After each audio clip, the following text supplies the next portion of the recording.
Kalau kamu tidak jelas, orang susah memposisikanmu sebagai apa. Jadi setiap hal, setiap orang harus menegaskan keakuannya. Bahasa Inggrisnya I amness. Siapa aku? Itu kamu harus bisa jawab.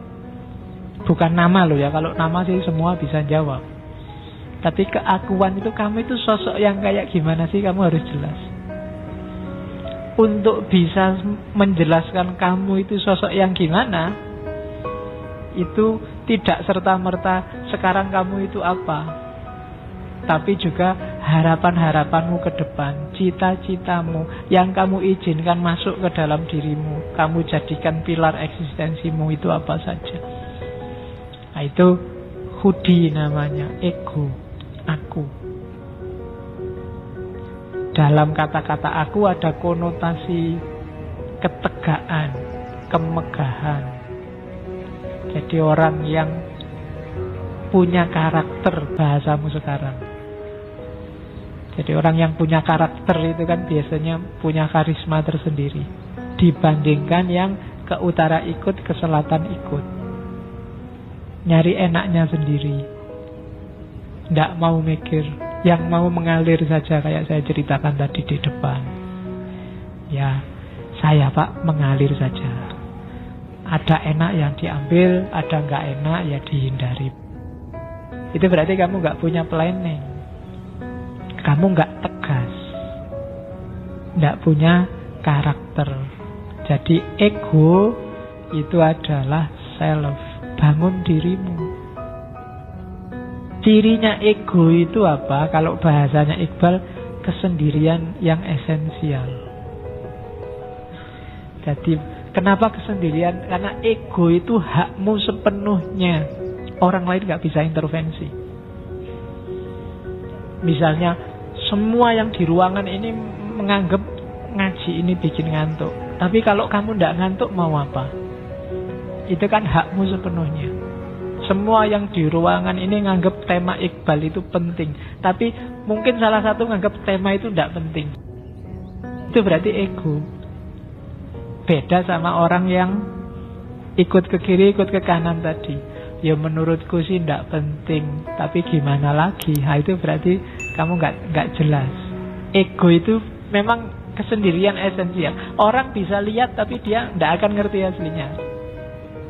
Yaitu di situ misalnya nikmat, sakit, kecewa, itu kan kita, hanya kita yang tahu.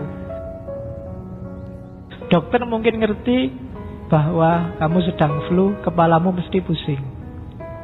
Cuma pusingnya kayak apa, hanya kamu yang ngerti. Kamu baru saja diputus, mesti kamu stres ya. Orang hanya lihat dari luar, tapi derajat kesetresannya kayak apa, itu hanya kamu yang tahu. Atau jangan-jangan kamu tidak stres, ya kamu sendiri yang tahu. Cuma kamu pura-pura stres saja biar nggak kelihatan. Jadi aku tidak stres, cuma kalau tidak stres kan nanti dianggap kemarin itu tidak serius, pura-pura stres Nah, padahal kamu seneng mungkin, alhamdulillah diputus. Sejak kemarin mau tak putus tidak bisa-bisa. Kan ada yang kayak gitu. Loh, itu hanya kamu yang tahu. Itu cirinya ego. Ya orang kadang menyebutnya ya semacam pengalaman batin lah, pengalaman individual. Yang kalian rasakan dengan ngaji ini, itu khas. Setiap kepala khas, setiap orang khas. Memaknainya pasti sesuai versinya sendiri-sendiri. Tidak bisa ditanya. Kalau tak tanya, saya yang tanya, mesti kamu basa-basi jawabnya. Wah bagus Pak, wah enak Pak, mesti gitu. Karena kamu takut pada saya. Tapi yang kamu rasakan sendiri hanya kamu yang tahu. Itu cirinya ego. Nah, orang yang tidak punya, yang dirasakan sendiri ini loh, biasanya orang yang kehilangan jati dirinya, kehilangan egonya. Kadang orang menyebutnya tidak punya pendirian, tidak bisa membaca dirinya sendiri.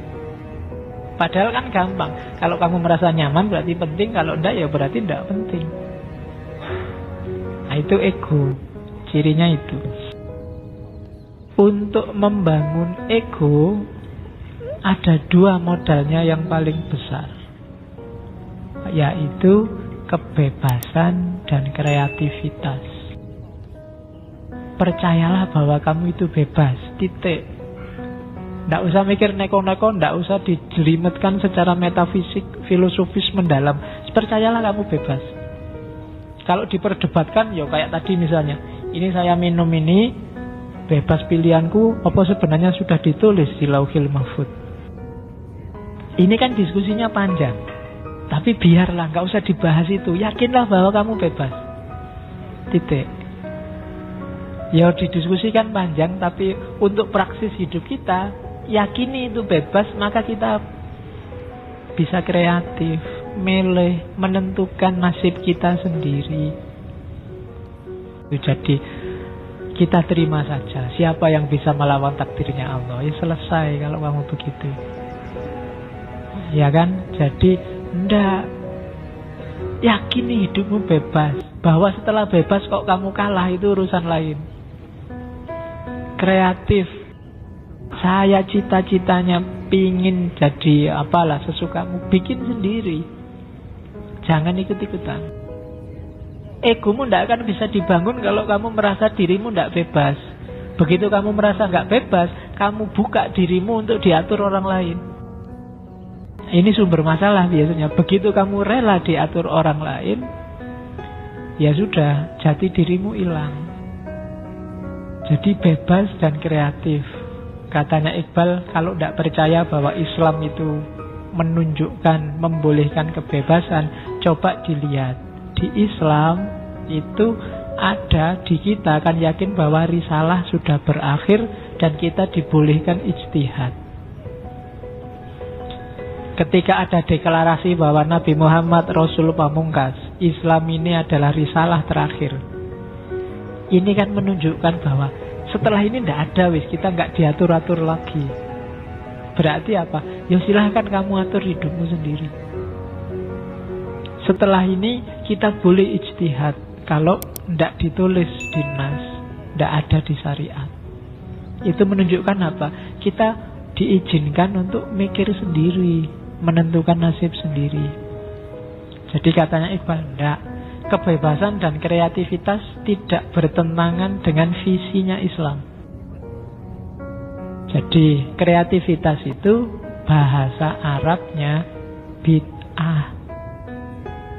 Bid'ah loh ternyata. Kan mesti gitu. Kalau bid'ah ya tidak boleh Pak, karena kamu mesti gitu. Tidak, katanya Iqbal.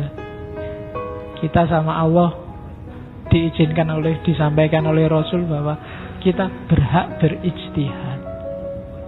Berarti apa? Kita boleh menggunakan akal pikiran kita. Ya ada sih aturan-aturan pokok yang tidak boleh diubah. Tapi bahkan aturan yang tidak boleh diubah ini, ketika kita pahami dengan akal kita, hasilnya macam-macam. Hanya yang paling pokok saja mungkin yang kita tidak beda. Tapi dalam banyak hal kita beda-beda loh. Sholatnya wajib, tapi coba dilihat komponen sholat. Macam-macam. Doa iftitahi wae beda. Takbirnya aja macam-macam. Ada yang ngangkat tangan, ada yang bilang sampai pundak, ada yang bilang sampai telinga. Itu kan akal masing-masing yang main, menafsirkan. Lah iya kan? Lo itu akal main di situ. Dan yang benar pas kayak gimana sih Pak? Tidak tahu. Karena mungkin mahdohnya itu bisa dipahami variatif. Itu berarti apa? Akal main. Tidak apa-apa katanya Iqbal, bebas, kreatif. Dari situ kita membangun identitas. Coba dilihat, dari adanya kreativitas kebebasan itu lahir Syafi'iyah, lahir Hanafiyah, lahir Malikiyah. Kan dari situ Islam jadi kaya. Masing-masing menegaskan identitasnya sendiri-sendiri.